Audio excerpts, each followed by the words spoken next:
पूर्णमिदं पूर्णात् पूर्णमुदच्यते पूर्णस्य पूर्णमादाय पूर्णमेवावशिष्यते। ओम शांति शांति शांतिः। शंकरं शंकराचार्यं केशवं बादरायणं सूत्रभाष्यकृतौ वन्दे भगवन्तौ पुनः पुनः। ईश्वरो गुरुरात्मेति मूर्तिभेदविभागिने व्योमवद्व्याप्तदेहाय दक्षिणामूर्तये नमः। ओम शांति शांति शांति। ఇది బృహదారణ్యంలోని మూర్తామూర్త బ్రాహ్మణము దాని మీద విచారం అన్నమాట. అదే చెప్తున్నారు ఇప్పుడు భారతీయ దీక్షల వారు. దేవ బ్రహ్మణో రూపే మూర్తం సేవామూర్తం చ. నిన్న చెప్పాం, మూర్తం అంటే పంచభూతాల్లో పృథివీ జలము అగ్ని మూర్తము అంటే రూపం ఉన్నవి.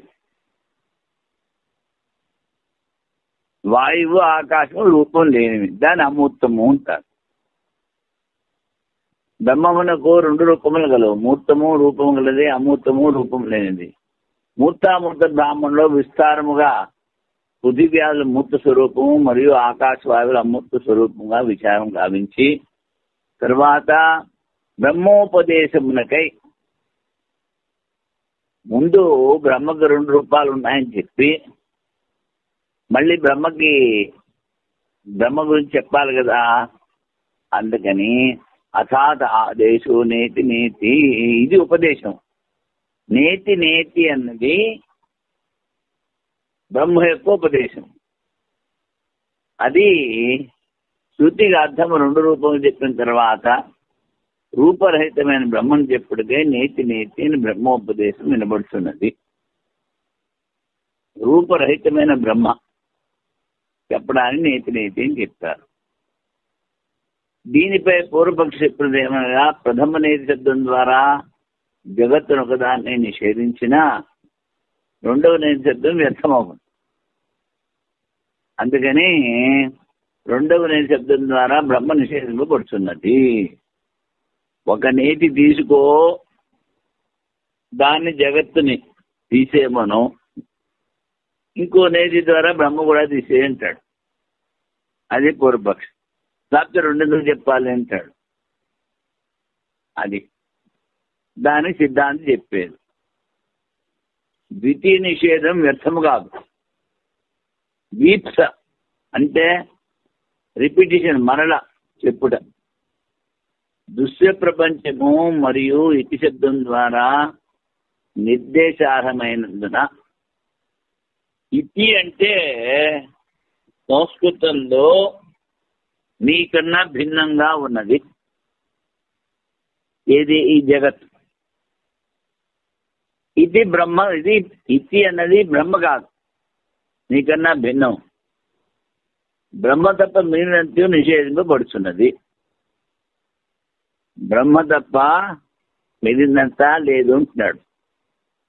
వీప్సం చెప్పిన ఎడలా ఒక నకారం ద్వారా ప్రకృతి నుండి వచ్చిన ఇతి శబ్దం ద్వారా చెప్పిన మూర్తము, ప్రకృతి అంటే మాయ, మాయ ద్వారా చెప్పిన మూర్తము అమూర్తము నిషేధింపబడును. మూర్తామూర్తాదుల అభావము, మూర్తము లేదు అమూర్తము లేదు, పంచభూతాలు లేవు.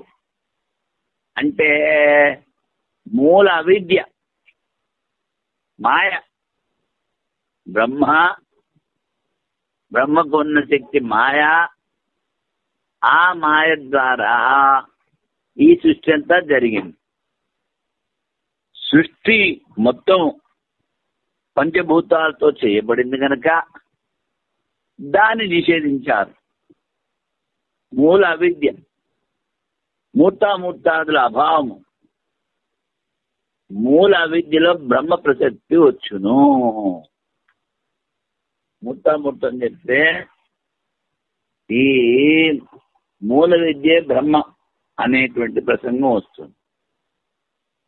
దీప్స నిరంకుశం మూట వలన బ్రహ్మను ఎలా నిషేధించదు? బిప్స్ అంటే రిపిటేషన్. ఇది 2 సార్లు చెప్పారు కదా. రెండోది బ్రహ్మని ఎందుకు నిషేధించదు అని ఉంటాడు. దోషం చెప్తే ఆ దోషం నిషేధించలేము. బ్రహ్మ నిజ శబ్దం ద్వారా చెప్పుడు సత్యం కాదు. ఇతి అంటే నీకన్నా భిన్నమైనది ఎదురుగుండా ఉన్నది, అది బ్రహ్మని చెప్పడానికి వీల్లేదు. బ్రహ్మోపదేశం యొక్క ప్రతిజ్ఞ గావించి శృతి ఆ బ్రహ్మనే నిషేధం గావించిన తను చెప్పిన అర్థంగా వినాశం గావించుకును. ఎంతో ఉపదేశం చేస్తామని చెప్పి బ్రహ్మోపదేశం చేయడానికి ప్రతిజ్ఞ చేసి మరి ఆ బ్రహ్మ లేదని చెప్తే తన కాళ్ళని తనే గొడ్డలతో కొట్టుకున్నట్టు అవుతుంది. అందుకని వినాశం గావించుకోను, చెప్పిన అర్థంనే వినాశం. బ్రహ్మను నిషేధించే వాక్యశేషం కూడా అసంగతమవును. సరే, బ్రహ్మ లేదన్నాం, ఇంకా అక్కడితో ఉపనిషత్తు అవ్వలేదు కదా, ఇంకా కూడా ఉంది. అదంతా అనర్థం అయిపోతుంది. వాక్యశేషంలో అతను నామధేయం. ఆ బ్రహ్మకి పేరు చెప్పారు. బ్రహ్మకి పేరు ఏమిటి? సత్యస సత్యం. నువ్వేదంటే ఈ ప్రపంచంలో సత్యం అనుకుంటున్నావో దానికి కూడా అది సత్యం. అంటే ప్రాణాలు సత్యము అంటాడు, దానికి కూడా సత్యము. ఆ ప్రాణాలు కూడా బ్రహ్మ ద్వారానే నడుస్తున్నాయి కనుక సత్యత సత్యం అని చెప్తారు. స్థూల శరీరం అంటే చిరకాలు ఉన్నదంటే సూక్ష్మ శరీరం సత్యము. సూక్ష్మ శరీరం ఉన్నది ప్రాణంతో. శాస్త్రం అంటే బ్రహ్మము అంతకంటేనూ సత్యము. ఈ కథనం ద్వారా చెప్పదలిచినది ఏమనగా కొండలు నదులు మొదలు లౌకిక పదార్థంలో సత్యత్వం కన్నా బ్రహ్మము అత్యధిక సత్యము. సత్యత సత్యం అంటే ఏవైతే నువ్వు వ్యవహారంలో సత్యం అనుకుంటున్నావో వాట్ల కన్నా కూడా అత్యంత సత్యము బ్రహ్మ. ఇది సూచించిన వరకే బ్రహ్మ యొక్క నామనిర్దేశం గావించబడింది. అన్నింటి నిషేధం స్వీకరించిన ఈ పై చెప్పిన తర్కం అంతే ఖండితమవును. సత్యత సత్యం చెప్పిన పేరు అన్నీ అన్నీగా బ్రహ్మ లేదని చెప్తే ఈ తర్కాలన్నీ దర్థం అవుతాయి అంటారు.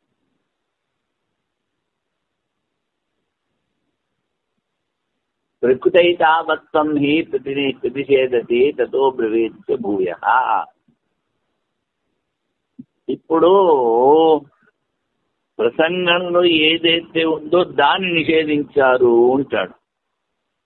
ప్రసంగంలో ఏమిటింది? బ్రహ్మకి 2 రూపాలు, మూర్తము అమూర్తము. తర్వాత ఇది కాదు ఇది కాదు బ్రహ్మ అని చెప్పినప్పుడు ప్రస్తుతంలో కాంటెక్స్ట్, ప్రజెంట్ కాంటెక్స్ట్ మూర్తామూర్తాల గురించి చెప్పారు కనుక అవే నిషేధించారు. తతో బ్రవీతికి భూయః. మళ్ళీ చెప్తున్నాను, మళ్ళీ కూడా చెప్తాను. నేతి నేతి అనే స్థితి ప్రకృతి ప్రసంగంలో ముఖ్యంగా ముందు చెప్పిన బ్రహ్మ యొక్క మూర్తము అమూర్తము 2 రూపములు మాత్రమే నిషేధించున్నది. ఇది ఎంతమో ప్రధానము ప్రకృతమును పరామర్శ. ఇది అంటే ఇది ఇది ఏది ఇప్పుడు చెప్పింది. అందుకని 2 రూపములే ప్రకృతిలో ముఖ్యములు. అదే ముఖ్యం, అదే కారణం చెప్తారు. బ్రహ్మ కాదు. రూపద్వయములు గల జగత్తు అముఖ్యంగా నిర్దేశింపడినందువల్ల బ్రహ్మ నిషేధింపబడదు. రూపద్వయములు గల జగత్తు, రూపద్వయములు అంటే మూర్తమో అమూర్తము, ఈ 2 ఉన్న జగత్తు దాన్ని చెప్పారు, అది బ్రహ్మ కాదు. ప్రపంచంలో నిషేధించే తర్వాత వచ్చి వాక్యం బ్రహ్మనే చెప్పుచున్నది.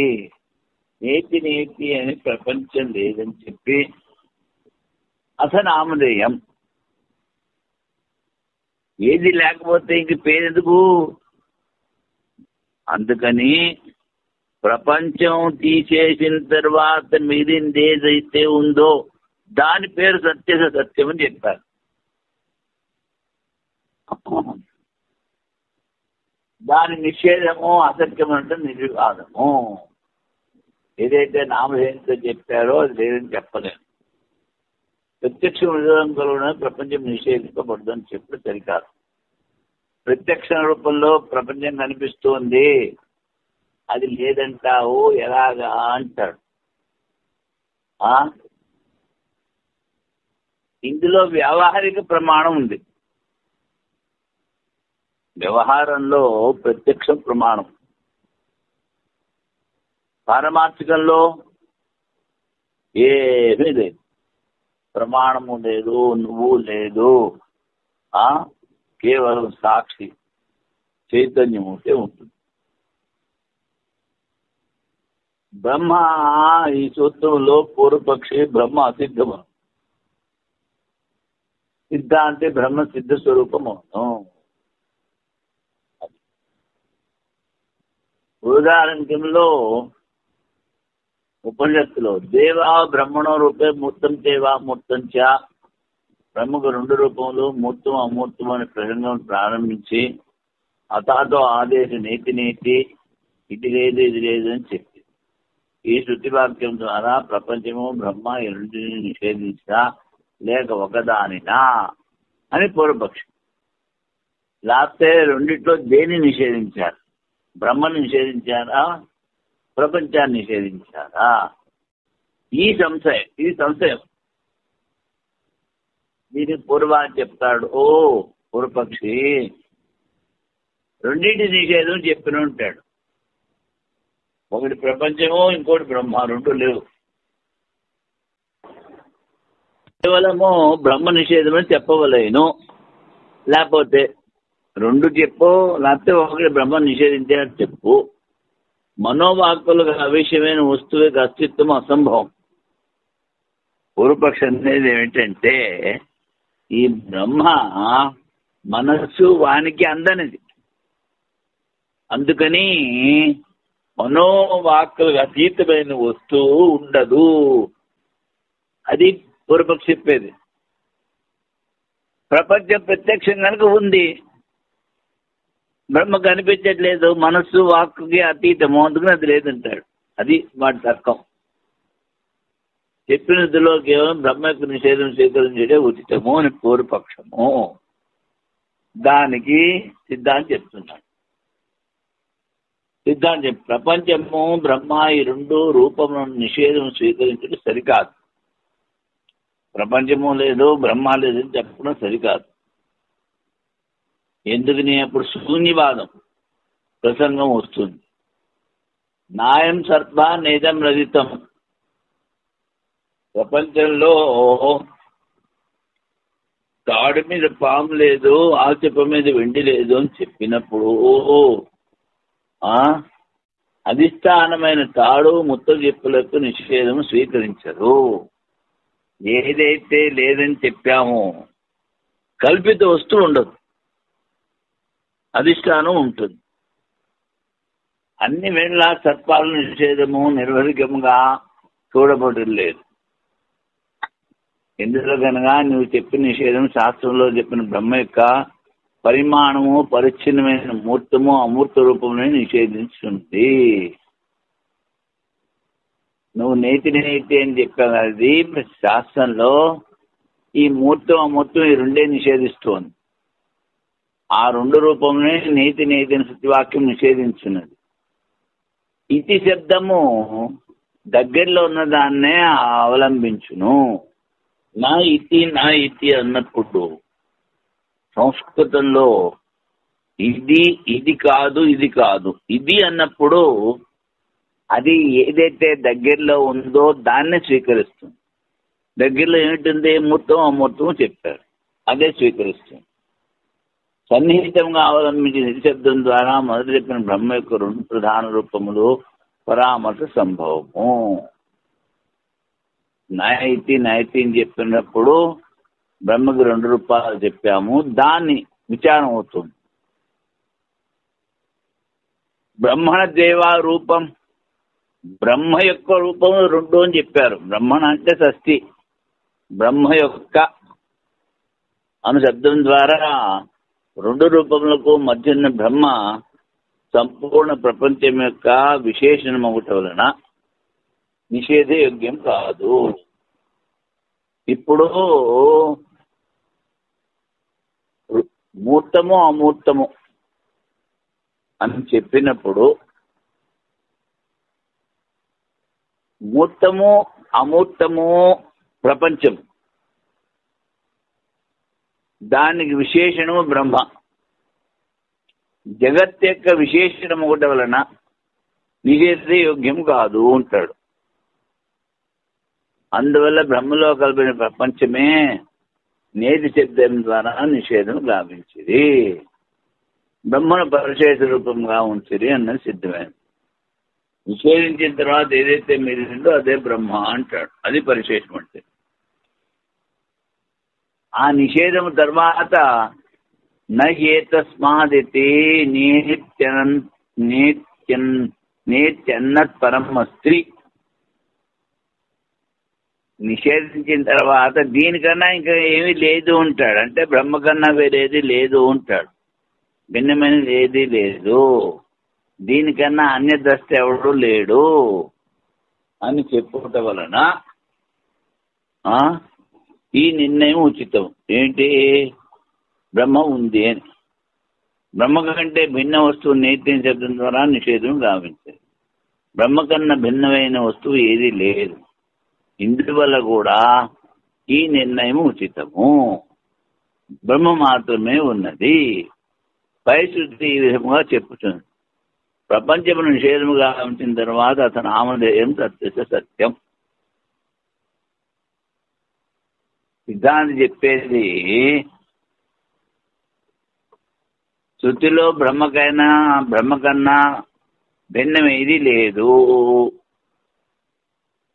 బ్రహ్మం మాత్రమే ఉంది. అందుకని బ్రహ్మ మాత్రమే ఉంది అన్నప్పుడు, బ్రహ్మ కన్నా వేరనేది ఏది లేదన్నప్పుడు, బ్రహ్మ కన్నా వేరనేది కనిపిస్తున్నట్టు ప్రపంచం కూడా లేదని తర్వాత ఏదైతే ఉందో దానికి పేరు చెప్పారు సత్య సత్యం. బ్రహ్మమునకు నామం ఇదే, సత్యమును కూడా సత్యము. ప్రథమా విభక్తి ద్వారా చెప్పిన సత్యమున శబ్దం బ్రహ్మనే చెప్పుతుంది. సత్యస్య అన్నది షష్ఠి, సత్యస సత్యం. ఈ 2వ సత్యం ప్రథమా విభక్తి. అందుకని సత్యంత పదము ప్రపంచమును చెప్పుతున్నది.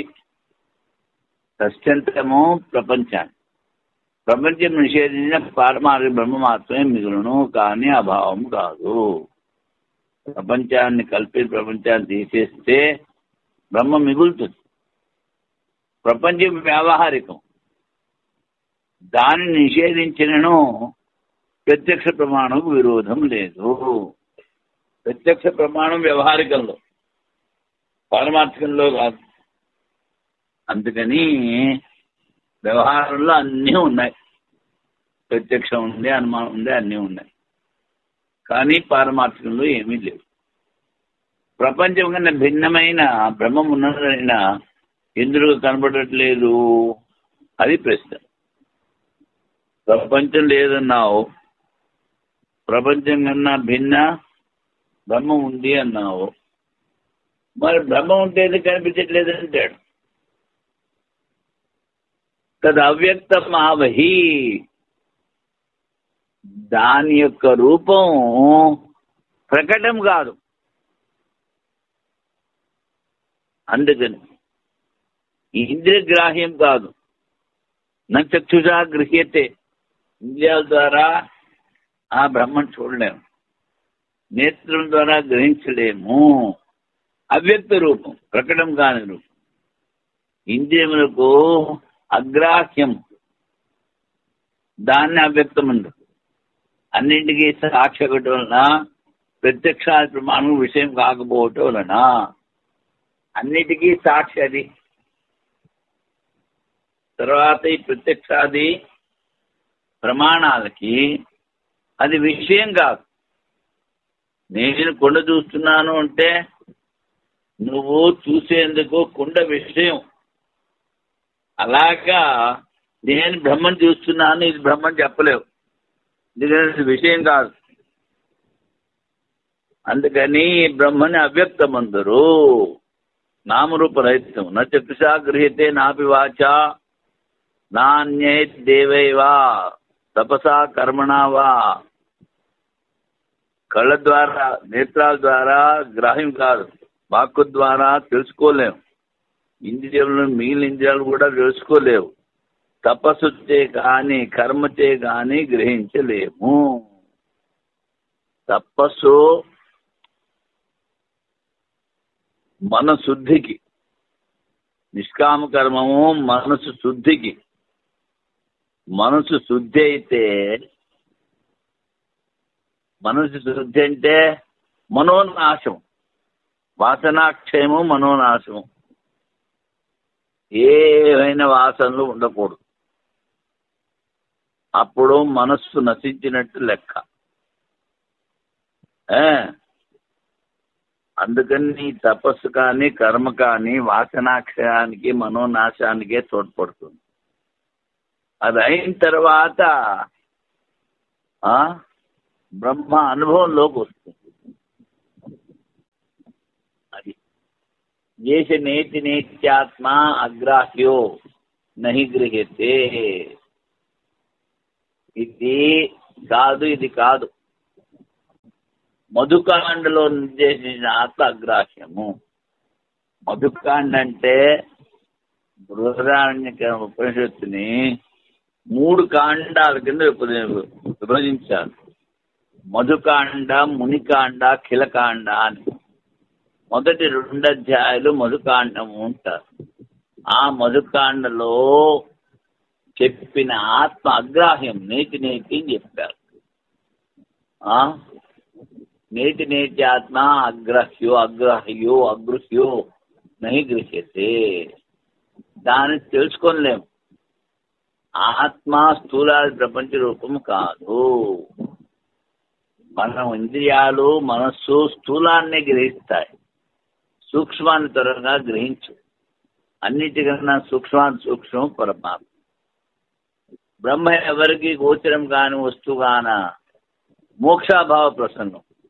ఎవరికి కనిపించట్లేదు కానీ మోక్షం కూడా లేదంటాడు పూర్వాది. దానికి సమాధానం చెప్తున్నారు.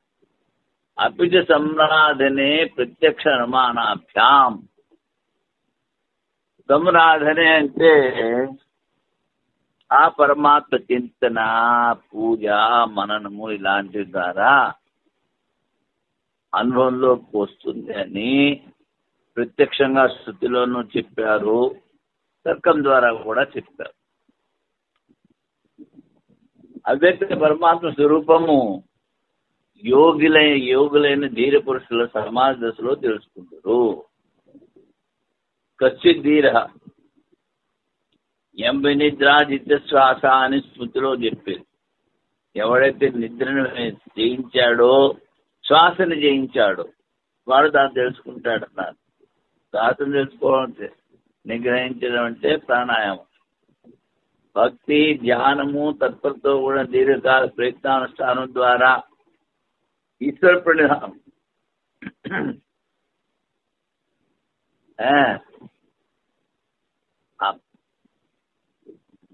యోగులు ఈ అవ్యక్తాత్మను అనుభవించరు, తెలుసుకుందరు. శృతిలోనూ చెప్పిరి. కశ్చిత్ ధీర ప్రత్యేగాత్మానం యక్షన్ ఆవృత్తి చక్షుడు అమృతత్వం యక్షన్. ఇంద్రియాలు బహిర్ముఖములు, వీటిని అంతర్ముఖం చేసుకుని ఎవడైతే ఆత్మ చింతన చేస్తాడో వాడికి అనుభవంలోకి వస్తుంది. పరమేశ్వరుడు ఇంద్రియంలో బాహ్య పదార్థములను చూసువానిగా చేసి హింసించను. ఈ జీవుడు అంతరాత్మను చూడలేకున్నాడు.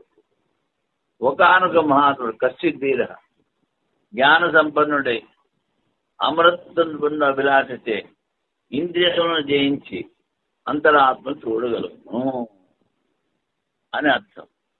జ్ఞాన ప్రసాదేన విశుద్ధ సత్వస్తతం పశ్యతే నిష్కలం ధ్యాయమాన.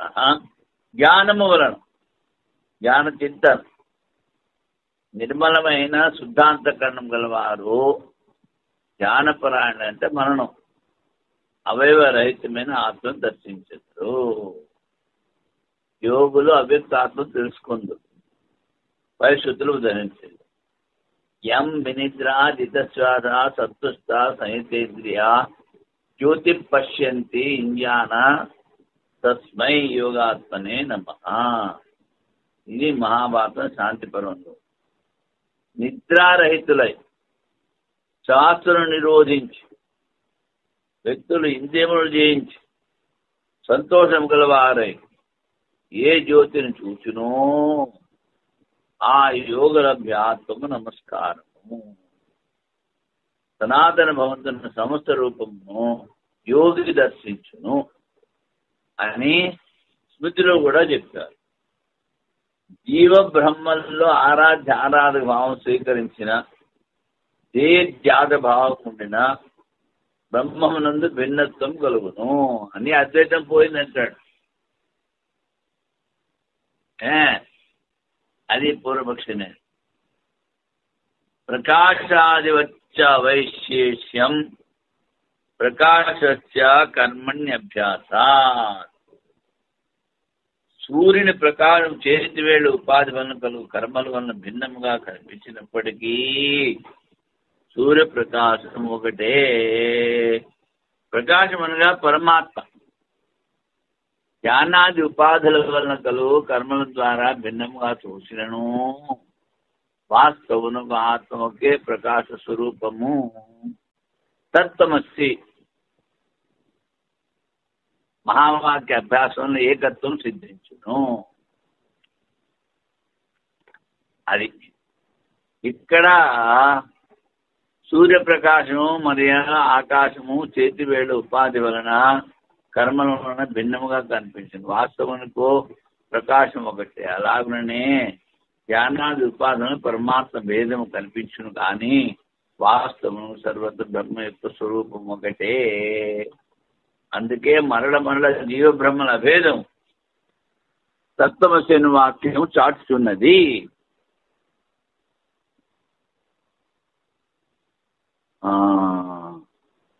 అతోనంతేన దతాహిలింగం. అతో భేదము ఉపాధి వల్ల కలుగుతున్నది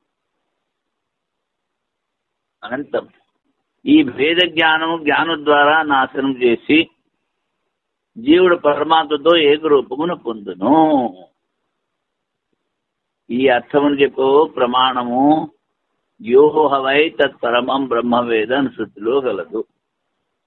ఎవరైతే ఆ పరబ్రహ్మను తెలుసుకున్నారో తద్దాహలింగం. భేదము అవిద్యా కారణం వల్ల వచ్చుతున్నది. బ్రహ్మ విద్య ద్వారా అవిద్యను దాని వలన కలుగు భేదమును నాశనము గావించి జీవుడు దేశ కాల వస్తు పరిచ్ఛేద శూన్యమైన నిర్విశేష బ్రహ్మతో ఏకత్వమును పొందును. అజ్ఞానం పోతే అంతా పోయింది. బ్రహ్మవేద బ్రహ్మమే భవతి. ఎవడైతే ఆ బ్రహ్మం తెలుసుకున్నవాడు బ్రహ్మస్వరూపమే అయిపోతాడు. బ్రహ్మైవసన్ బ్రహ్మాత్మేది. ముందు కూడా బ్రహ్మే. అజ్ఞానం వల్ల బ్రహ్మ కాదనుకుంటాడు. తర్వాత తెలుసుకుంటే బ్రహ్మ అయిపోతాడు. అది బ్రహ్మమైంది బ్రహ్మనే పొందును. ఈ శృతులు పైన చెప్పిన విషయాన్ని స్పష్టంగా చెప్తున్నారు. జీవ బ్రహ్మల పారమార్థిక అభేదము. పారమార్థిక దృష్టిలో ఒకటే చైతన్యము. బ్రహ్మజీవులు అభేదం. తమ సిద్ధాంతమే విశుద్ధత కొరకు ఇతర మతుల ఉపన్యాసం గావించుచున్నారు. ఇప్పుడు మా అద్వైతం సరి, మీరంతా సరికాదు అన్నది చెప్పడానికి ఇంకా కొన్ని సూత్రాలు చెప్తున్నారు. ఇవి రేపు చెప్పుకుందాంలే. ఓం ఓం పూర్ణమద పూర్ణమిదం పూర్ణాత్ పూర్ణముదచ్యతే పూర్ణమాదాయ పూర్ణమేవావశిష్యతే. ఓం శాంతి.